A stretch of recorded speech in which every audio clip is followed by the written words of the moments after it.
Elizabeth Báthory, Crimes, Guilt, and the Vampire Myth. This woman might be history's most insane serial killer. They call her the Blood Countess, and the legend says she murdered 650 women and literally bathed in their blood. But what if I told you it could all be a lie? Was Countess Elizabeth Báthory a real-life vampire, or was she the victim of the biggest smear campaign of all time?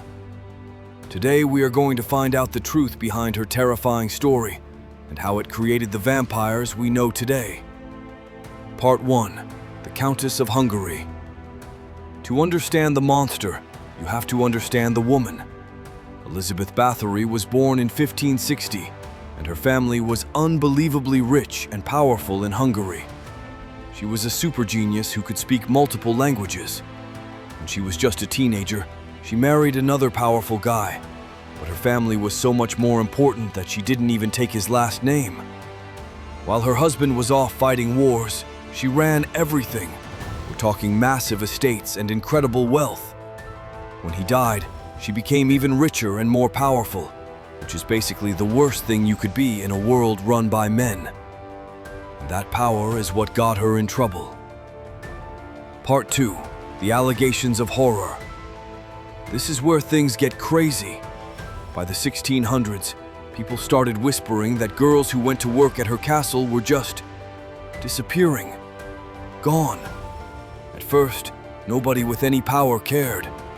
But then, daughters of other nobles started vanishing too. That's when the literal king of Hungary got involved.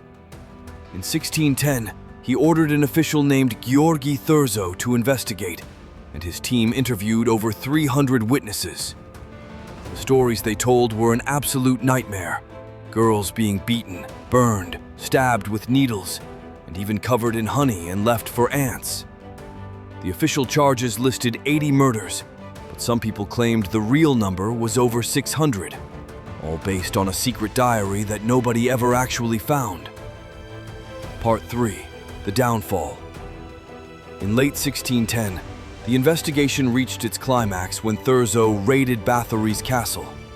His men claimed they walked in and found a dead girl, another one dying, and others locked up. It was an absolute house of horrors. 4 of Báthory's top servants were put on trial, and they confessed to helping her with these insane crimes.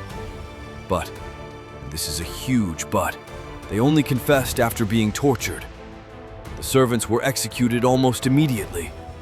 But Elizabeth herself was never put on trial. She was so powerful that a public execution would have been a huge scandal. So instead, they literally walled her up inside her own castle, where she stayed until she died a few years later. Part 4. The Debate. A monster or a victim? So what do you think? Guilty? The case against her is pretty strong. You have hundreds of witnesses telling similar, horrific stories. Finding victims in the castle makes it seem like something terrible was definitely going on. But what if it was all a giant setup? Think about it. Báthory was an incredibly rich widow, and the king himself owed her family a ton of money. Getting rid of her meant they could seize all her land and cancel that massive debt. It's the ultimate conspiracy theory. Most of the evidence was just rumors. The confessions were forced, and creating a story about an evil monster was the perfect way to get rid of a powerful enemy. Part 5. Creating the vampire myth. So what about the most famous part, the bloodbaths? Here's the biggest twist. During her time, not a single person accused her of bathing in blood.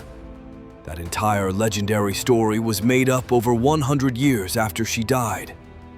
It was just gossip that spiraled out of control and turned a true crime story into a legend about a real-life vampire. This myth was so huge, it helped create the bloodthirsty villains we see in books and movies today. It's insane. So, did horrible, violent things happen at her castle? The evidence says yes. But the legendary image of the Blood Countess, who murdered 650 girls, is a crazy mix of fact, political greed, and centuries of myth. The real truth is probably hidden somewhere between the history and the horror story. So, I'm leaving it up to you. What is the real story?